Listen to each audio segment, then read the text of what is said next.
Hello everyone, and welcome back. In today's video, I'm going to show you how to color code Google Sheets step by step.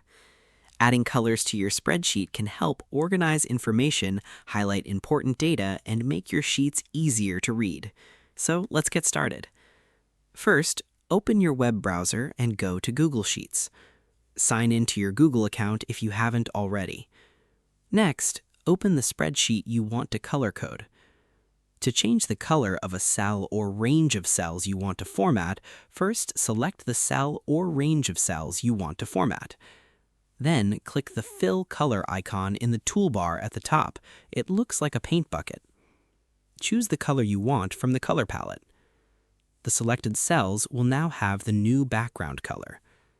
You can also change the text color by selecting the cells and clicking the text color icon in the toolbar. Choose your preferred text color from the menu.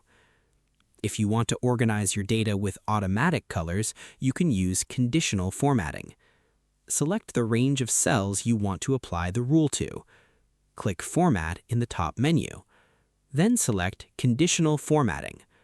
Choose a rule such as text contains, is greater than, is equal to, date is, or custom formula. Next, choose the formatting style, including the color you want to apply. Click Done to save the rule. Now, Google Sheets will automatically change the cell color when the data matches your condition. You can create multiple conditional formatting rules for different values. For example, you can use green for completed tasks, yellow for pending items, and red for urgent items. To remove colors, select the cells, click the Fill Color button, and choose Reset or None. And that's it. You've successfully learned how to color code Google Sheets. Thanks for watching.